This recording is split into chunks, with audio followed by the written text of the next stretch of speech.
would like now to hand over the floor to the CEO of the Capital Markets Authority here in Rwanda, Thapelo.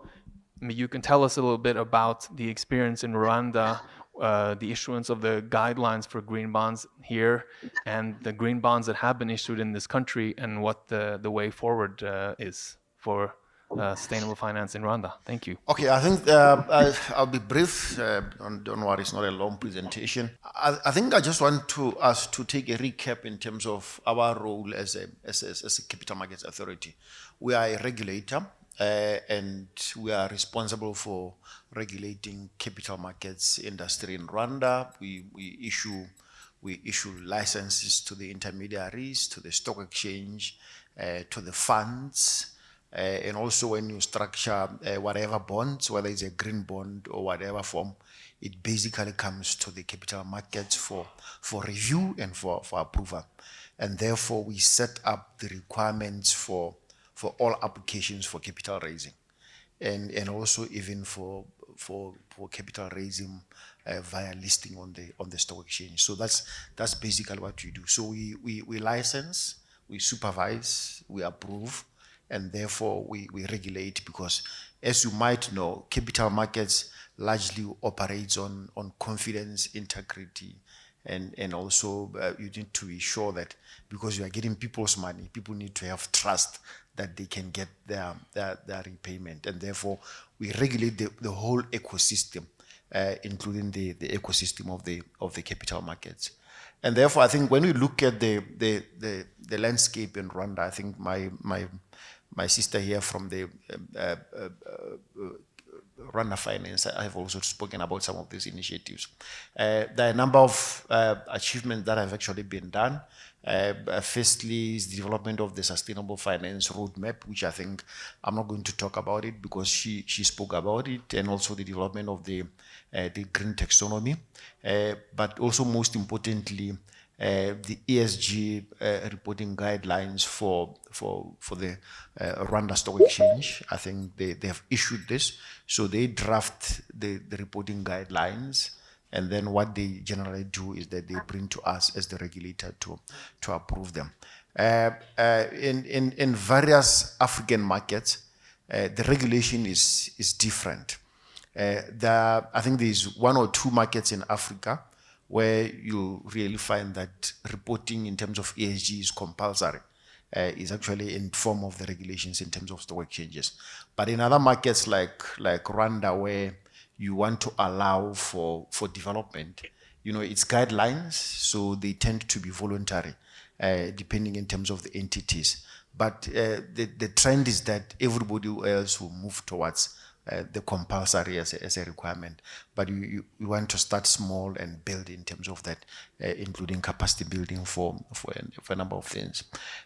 So what we have seen is that we have provided, as the regulator, a guideline for green, social, and sustainability and other label bonds. A guideline is there because you want to say to entities in the economy that if you want to issue green bonds, these are the principles that you need to follow.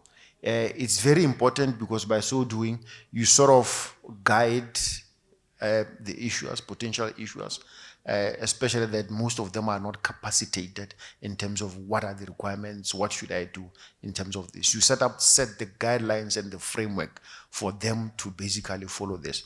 So the process that we normally follow is normally consultative in terms of the economy, but we very much benchmark with some international requirements, like he was saying, the ICMA principles. What we basically do is we look at the ICMA principles because some of them are just too advanced, and then we try to make the guidelines applicable to the local market.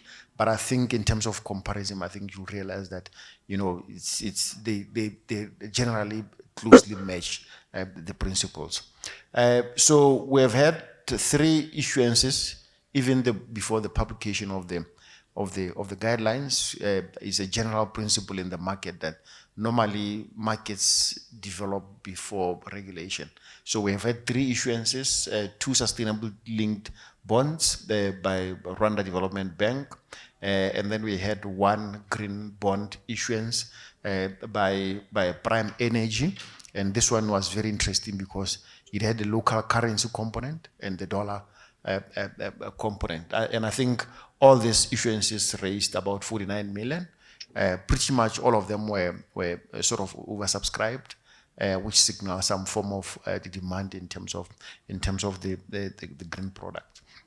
And therefore, I think we issued the green bond. But from my experience is that, there's still a lot of education and capacity building, especially for potential issuers.